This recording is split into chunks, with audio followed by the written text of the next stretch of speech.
Hey everybody, my name is Jakes. I'm going to show you guys a couple of tips and tricks that I've learned throughout my builds. Hopefully there's something you can learn as well. We're going to start with the basics and we're going to take it up a notch. Right, let's go. First little tip I want to share with you guys. It's a very basic one. This is aimed to the new players, which is probably going to be the majority of the console players. So to avoid this fresh hell that we've got right here, one way to get from this to something like this without foundations, which is usually the case in the early game, you won't have access to foundations in quite a little bit, is to use kind of like a snap-on feature that the game has built in. So let me get rid of this section here and I'll show you what I mean. So we're going to get rid of all of these. So if you want to build straight without foundations, is you want to grab this smelter. So just for the demonstration here, you want to grab this smelter. And to quickly do this, obviously you can go through here and go to production and you can say smelter, or you can just look at any item, middle mouse button. Now on controller I have no idea what that key is, but you can probably just find it. But yes, you can actually just look at an item and sample it. Now if you hold control, again I don't know what the console key for this will be, but you'll see those little lines appearing there. Mr. Hog, can you just move please? I'm busy working. Alright. So if you hold control, you can see it kind of like snaps to these lines, and so you can line up both from the miner and you can line it up with the other smelter over there. So there you can see, nice and neat. So same story goes for these guys. If you hold control, you can see you can actually snap them to this one's orientation, and if you see the little line, that means the in and output. That means the in and out points are lined up, and you can just kind of like move it along this line as far as you like. Slap that bad boy down, and then we're going to do another one over there. And again, we're going to sample this belt and grab that one, place that in there. Hog, there we go. Place that in there, that one in there. And for this one, I'm actually going to switch to, instead of doing this, if you want your belts nice and neat, you can press R and you can go to straight mode and just slap that in there. And there we go. Quick and easy from this spaghetti filled abomination to this nice and straight even lines that will make your life a lot easier. Over here we've got a nice little smeltery setup, just doing iron ingots to iron plates, and as you can see we've managed to unlock foundations so we can make this look nice and neat, but we want to incorporate the miners into this build. Now if you hold control on an open section, you can see it kind of snaps to the world grid. If you're not too bothered with this and you want to line up rather to this miner, what you can do is if you grab a piece of foundation and you look at the miner, you can hold control and you can actually snap to the collision box of this miner. So if you go anywhere here and once you see it snaps to it, you can just press H, lock it in, and from here you can move it and get it lined up. Now granted, this isn't absolutely perfect. If you want to do it absolutely perfect in the middle, you're going to have to use the barrier method, but I'm not going to touch on that today. But in this case, I'm going to place these two down here, and we can do the same on the other side. So we can do something like this. And then now that you've got the foundation set up here, and you want to place this miner on the foundation, you can just simply delete this one, grab the miner again, and just rotate it to the point where it's lined up the foundation. And since you are kind of looking at this ore section here, it will snap through the concrete onto that section, and we can just redo the belt. And there you go. So now you've got your miner on the foundation, and you can, if you want to, build on from here and have your entire base set up in this position. Now if you want to line up the second one over here, just as another example, you can delete all of this, just drag this over, put this one down there, copy this one again, and again you can see it snaps to it. It will snap exactly the same orientation, and you can just place that down, and now you've got your foundation setting. You can build from here. Right, moving on to basic tip number 3. Right, so in this example we've got this lovely waterfall here, and you want to do something really interesting by building right along the edge of this waterfall all the way to that side, and do like a waterfall cliffside base hydro rig dam thingamajig. But you want to get this, so the very important thing here is to line this up to make everything just fit in perfectly. But to get this line perfect, you obviously need to try and line it up. So let's say we want to get right on the edge here. So I'm just going to repeat this process. So I'm going to grab a beam in this case. This section right here can pretty much be anything. I'm just going to use a beam because it's just convenient at the moment. So right on the edge, make sure you go to freeform. You can now look at the edge, and it doesn't actually matter how off, if you go too high or too low, that doesn't matter. All you need to do is make sure you get your line perfect. So let's say we want to have it right there. Place it down. Again, grab your foundation, put that on the edge here. And the reason why I said it doesn't matter if the beam is too high or too low is the foundations do not align according to that slope. It will go perfectly flat. Again, let's place it right there, lock it in. Kind of get it on position. So let's say we want to do it right about there.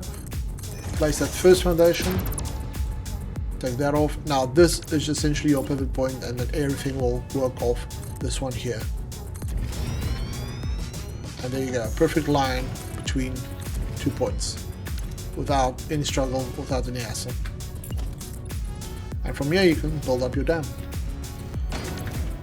Right, moving on to something probably still a little basic, but also just quite handy.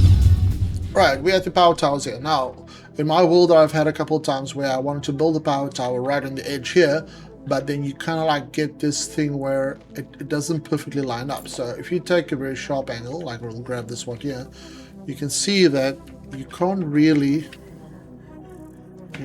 you can't get it right. Like maybe you want to sink it down a little bit so all the legs actually touch something. Mr. Bean, go away. You see that it's not possible. But there is a way actually around this. Mr. Bean, go away. Go away. Go away. There we go. So, instead of forcing to do this, which is perfectly fine, but let's say you don't want to do that. You want to grab this one, and you want to go to this awkward place where you want to place it, and just place it down. Now, for this one, you are going to need to unlock the other variant of this one, and this is how this trick works. So you want to go from power tower to power tower platform. And you want to highlight it as if you're upgrading, but you're not going to upgrade it. You're going to press H to lock this hologram, and then from here you can move it pretty much freely. And now since 1.1 update, you can move this thing just about anywhere. So place that down, and there you go, exactly the way you wanted it, just took another step. Now with that technique, there's actually something cool we can do. So if we look at our standard power towers here, you can see if I grab this one and I want to connect another one to it, we can drag it out all the way to this one here. So at some point you'll see it says invalid placement, wire is too long. You see it, wire is too long. So that is about the max that we can get. But as you can see, this one I've made it probably about another 50% longer. A little loophole that I found another creator actually showed this to me, and unfortunately I can't recall his name right now, is again grab the platform tower, lock in the hologram, and then you can move this out and up. You can move this pretty much anywhere. I'm going to line it up with this one over here just to show you. So you can take it all the way to this one, slap it down, and the wire will also extend. So now if you need to get it to some point and you just happen to let's say you're connecting two distant areas and there's like water in the middle, instead of trying to build something in the middle, now you can just extend this. Now there is a limitation to this, so this is how far I currently stretched out these ones. What you can do is you can take it even further up to about here, but you're going to start getting into problems where the wire doesn't render anymore. So as soon as you get to this point, you'll see this kind of happens, and depending on, I mean, it will still function if you take it out there, but just from an aesthetic point of view and from a practical point of view, it's just going to look a bit off. So there, that's one I found to be very, very helpful when it comes to repositioning these power towers. Alright, coming to something a bit slightly more advanced is these corner bits here. So normally what you would do is, if you want to get a nice clean corner like this, and this is probably as clean as you can get, is if you place this one down, we've got 2 vertical and 2 horizontal. So let's remove these, and now you've got this corner here that you want to do exactly this. Now the way to do this is actually quite simple. If you grab the beam again, magical beam, make sure you switch it to free mode by pressing R. Consoles, I'm not sure what that key is, but it is switching both modes. You want to go from the outer edge, so in this case, since it's an arch like this, the outer edge will be there, and the same will be here and here. So grab your beam, place it down right there, and then go to the other side and place it there as well. Now from here, you want to go to the end of this beam, and you want to go down a notch so you can get into the middle, right where the edge is, so that middle point will connect onto the edge. And you want to place this beam, and then from here in zoom mode, you want to go connect to this one, but then pull it all the way up, remove that last bit, and there you go, you've got a nice clean corner there at the edge. So on the top side, you just need to do the opposite. So we're going to grab this pillar, put it on the edge there, lock it in, move it down one, place it, and then connect another one to it.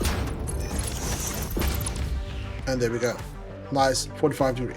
Now the thing about this one is, if you do anything but a 45 degree angle, so let's make it a bit shallower.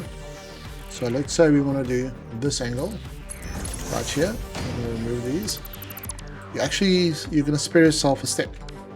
And it's just for 45 degrees. So anything over 45 or under 45, this is going to work perfectly. So again, we're going to go to the edge right there, and we're going to go up to the edge right there. And once you've got the 2 corners connected, you're going to do exactly the same step, but now you'll be able to go down and you can move it up without having to place one then connected to it.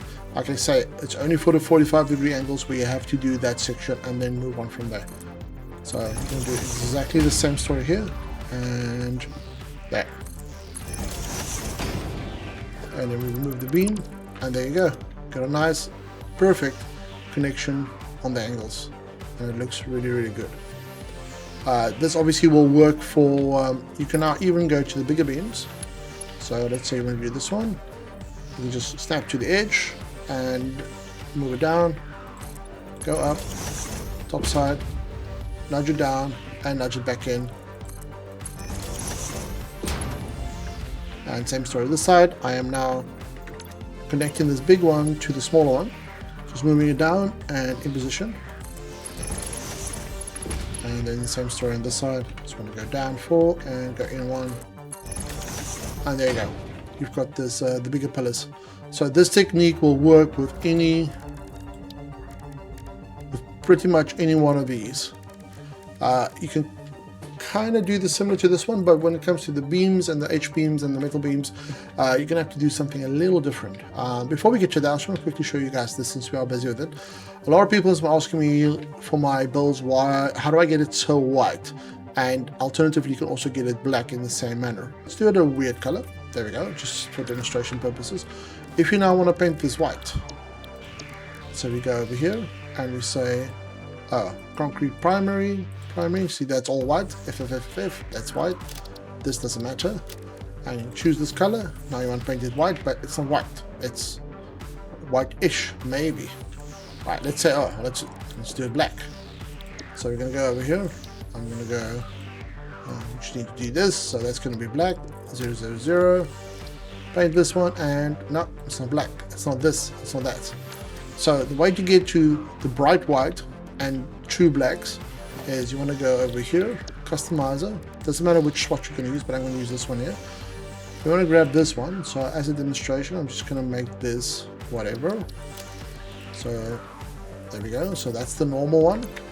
And then if you want to make this proper white, you have to go here, and you want to do is let's just go to normal white like you always would do.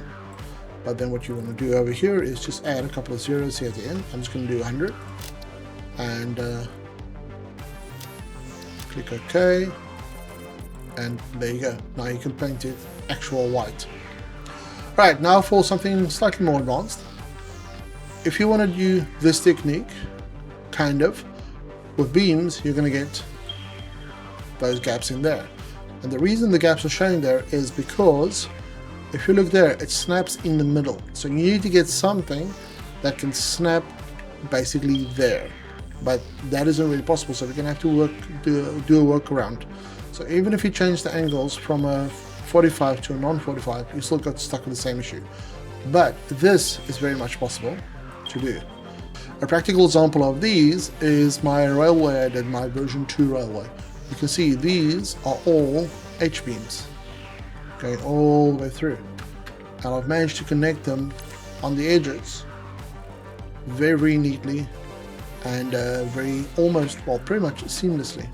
Now, to do that, which is basically this example, I'm going to show you this beam and then we'll move over to this one. So what you want to do is, I've actually had a lot of people asking me about this one, so this is for everybody that was asking me before. So we're just going to take any length, and I'm going to just go up a little bit, and I'm going to go across a little bit, and again. So what you want to do is you want to connect that edge and that edge to get it nice and clean. And the way to do that is you want to go just grab like any length here, but you want to go from the top, place it down, and you want to go to the outer edge by holding control and nudging it left. You want to put it right there. And then you want to do the same on the top side by going to the very edge, and any length will do. Just go up one by holding control. So this is a mini nudge or micro nudge, whatever you want to call it. And you want to go up there. Then from here, you want to connect to the top one in freeform, and you want to connect to the new one right there. And you don't want to place it, you want to press H to lock it in the hologram, and holding control, you want to move this down one. Then you can put it in. Then from here, you delete these two beams here, because their only purpose is to allow you to connect to them and to nudge it down one. And the way this works is if you see here, you are still connecting to the middle of this beam, but the middle of this beam is a half a nudge up in relation to the width of this beam, which means that you're right on the edge there. So you're actually connecting to the edge of this one via this beam. And obviously the same story is going to be here. Is if I just do this again, there we go. There you can see you are connecting to this beam's edge via this one's middle, which is then why when you connect it, you move it down one and you then remove those beams, and there you go. Nice clean beam that allows you to do these kind of connections. And I've got this modular houses of mine, these guys. You can also do all of these joints really nice and clean, and it'll just look really sweet. Obviously it's a couple more steps, so it's more work, but when it comes to detail work, those extra steps really do pay off after a while. Yeah, that's it for today's tips and tricks. I'll be doing another one in a week's time. If there's anything specific that you guys want me to show you, or anything that you've seen in my world, or maybe even other worlds, and you're wondering how to do that, just comment below, and I'll see if I can make a tips and tricks video specific to what you guys want to know. I think for the next one, what I'm going to do is I'm going to show you guys a couple of options to make your electrical work and cable work a bit neater in your factories, and I'll do some real life examples in my world, show you how I've done it. And there's a couple techniques from very easy ones to something a bit more complex, but with great results either way. All right, have a good one, and I'll see you on the next one.